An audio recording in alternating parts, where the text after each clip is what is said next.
Thank you very much. My fellow Americans, good evening. Let me begin by congratulating the team at NASA and our brave astronauts on the successful launch of Artemis II. It was quite something. It will be traveling further than any manned rocket has ever flown and will very substantially pass the moon, go around it, and come back home from a distance that has never been done before. It's amazing. They are on the way, and God bless them. These are brave people. We want to God bless those 4 unbelievable astronauts. As we speak this evening, it's been just 1 month since the United States military began Operation Epic Fury, targeting the world's #1 state sponsor of terror, Iran. In these past 4 weeks, our armed forces have delivered swift, decisive, overwhelming victories on the battlefield, victories like few people have ever seen before. Tonight, Iran's Navy is gone. Their Air Force is in ruins. Their leaders, most of them terrorist regime they led, are now dead. Their command and control of the Islamic Revolutionary Guard Corps is being decimated as we speak. Their ability to launch missiles and drones is dramatically curtailed, and their weapons, factories, and rocket launchers are being blown to pieces. Very few of them left. Never in the history of warfare has an enemy suffered such clear and devastating large-scale losses in a matter of weeks. Our enemies are losing in America, as it has been for 5 years under my presidency, is winning, and now winning bigger than ever before. Before discussing this current situation, I also want to thank our troops for the masterful job they did in taking the country of Venezuela in a matter of minutes. That hit was quick, lethal, violent, and respected by everyone all over the world. After rebuilding our military during my first term, we have by far the strongest military anywhere in the world. And now we're working along with Venezuela and are, in a true sense, joint venture partners. We're getting along incredibly well in the production and sale of massive amounts of oil and gas, the second largest reserves on Earth after the United States of America. We're now totally independent of the Middle East, and yet we are there to help. We don't have to be there. We don't need their oil. We don't need anything they have, but we're there to help our allies. Tonight, I want to provide an update on the tremendous progress our warriors have made in Iran and discuss why Operation Epic Fury is necessary for the safety of America and the security of the free world. From the very first day I announced my campaign for president in 2015, I have vowed that I would never allow Iran to have a nuclear weapon. This fanatical regime has been chanting death to America, death to Israel for 47 years. Their proxies were behind the murder of 241 Americans in the Marine barracks bombing in Beirut, the slaughter of hundreds of our service members with roadside bombs. They were involved in the attack on the USS Cole, and they carried out the countless other heinous acts, including the just horrible, bloody atrocities of October 7th in Israel, something that most people have never seen anything like it. This murderous regime also recently killed 45,000 of their own people who were protesting in Iran. 45,000 dead. For these terrorists to have nuclear weapons would be an intolerable threat. The most violent and thuggish regime on earth would be free to carry out their campaigns of terror, coercion, conquest, and mass murder from behind a nuclear shield. I will never let that happen, and neither should any of our past presidents. This situation has been going on for 47 years and should have been handled long before I arrived in office. I did many things during my 2 terms in office to stop the quest for nuclear weapons by Iran. First, And perhaps most importantly, I killed General Qasem Soleimani in my first term. He was an evil genius, brilliant person, a horrible human being, however, the father of the roadside bomb. And he lived just horrible, what he did. Iran would have been perhaps in far better, stronger position. Had he lived, we would have had probably a different conversation tonight. But you know what? We'd still be winning and winning big. And then, very importantly, I terminated Barack Hussein Obama's Iran nuclear deal, a disaster. Obama gave them $1.7 billion in cash, green cash. Took it out of banks from Virginia, D.C., and Maryland, all the cash they had. He flew it by airplanes in an attempt to buy their respect and loyalty, but it didn't work. They laughed at our president and went on with their mission to have a nuclear bomb. His Iran deal would have led to a colossal arsenal of massive nuclear weapons for Iran, and they would have had them years ago, and they would have used them. It would have been a different world. There would have been no Middle East and no Israel right now, in my opinion, the opinion of a lot of great experts, had I not terminated that terrible deal. And I was so honored to do it. I was so proud to do it. It was so bad right from the beginning. Essentially, I did what no other president was willing to do. They made mistakes, and I am correcting them. My first preference was always the path of diplomacy, yet the regime continued their relentless quest for nuclear weapons and rejected every attempt at an agreement. For this reason, in June, I ordered a strike on Iran's key nuclear facilities, an Operation Midnight Hammer. Nobody's ever seen anything like it. Those beautiful B-2 bombers performed magnificently. We totally obliterated those nuclear sites. The regime then sought to rebuild their nuclear program at a totally different location, making clear they had no intention of abandoning their pursuit of nuclear weapons. They were also rapidly building a vast stockpile of conventional ballistic missiles and would soon have had missiles that could reach the American homeland, Europe, and virtually any other place on Earth. Iran's strategy was so obvious. They wanted to produce as many missiles as possible, and they did, with the longest range possible. And they had some weapons that nobody believed they had. We just learned that out. We took them out. We took them all out so that no one would really dare stop them. And their race for a nuclear bomb, a nuclear weapon like nobody's ever seen before. They were right at the doorstep. For years, everyone has said that Iran cannot have nuclear weapons, but in the end, those are just words if you're not willing to take action when the time comes.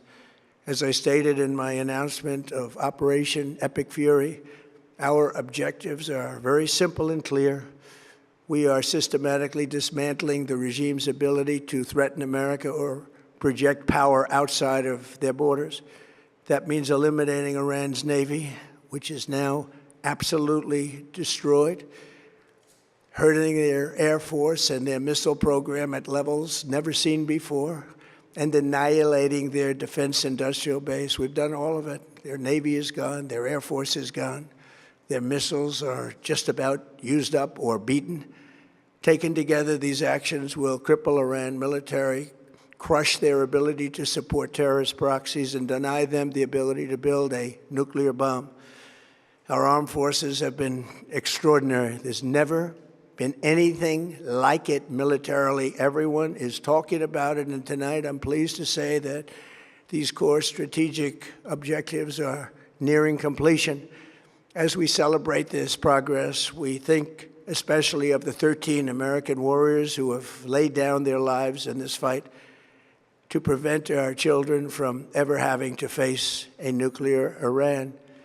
Twice this past month, I have traveled to Dover Air Force Base, and it's been something. I wanted to be with those heroes as they return to American soil, and I was with them and their families, their parents, their wives, their husbands. We salute them, and now we must honor them by completing the mission for which they gave their lives. And every single one of the people, their loved ones said, "Please, sir, please finish the job, every one of them. And we are going to finish the job, and we're going to finish it very fast. We're getting very close. I want to thank our allies in the Middle East, Israel, Saudi Arabia, Qatar, the UAE, Kuwait, and Bahrain. They've been great, and we will not let them get hurt or fail in any way, shape, or form. Many Americans have been concerned to see the recent rise in gasoline prices here at home. This short-term increase has been entirely the result of the Iranian regime launching deranged terror attacks against commercial oil tankers in neighboring countries that have nothing to do with the conflict. This is yet more proof that Iran can never be trusted with nuclear weapons. They will use them, and they will use them quickly. It would lead to decades of extortion, economic pain, and instability worse than we can ever imagine. The United States has never been better prepared economically to confront this threat. You all know that. We built the strongest economy in history. We're going through it right now, the strongest in history. In 1 year, we've taken a dead and crippled country. I hate to say that, but we were a dead and crippled country after the last administration and made it the hottest country anywhere in the world by far, with no inflation, record-setting investments coming into the United States, over $18 trillion, and the highest stock market ever, with 53 all-time record highs in just 1 year. It all positioned us to get rid of a cancer that has long simmered. It's known as the nuclear Iran, and they didn't know what was coming. They've never imagined it. Remember, because of our Drill Baby Drill program, America has plenty of gas. We have so much gas. Under my leadership, we are #1 producer of oil and gas on the planet, without even discussing the millions of barrels that we're getting from Venezuela. Because of the Trump administration's policies, we produce more oil and gas than Saudi Arabia and Russia combined. Think of that, Saudi Arabia and Russia combined. And that number will soon be substantially higher than that. There's no country like us anywhere in the world, and we're in great shape for the future. The United States imports almost no oil through the Hormuz Strait and won't be taking any in the future. We don't need it. We haven't needed it, and we don't need it. We've beaten and completely decimated Iran. They are decimated, both militarily and economically and in every other way. And the countries of the world that do receive oil through the Hormuz Strait must take care of that passage. They must cherish it. They must grab it and cherish it. They can do it easily. We will be helpful, but they should take the lead in protecting the oil that they so desperately depend on.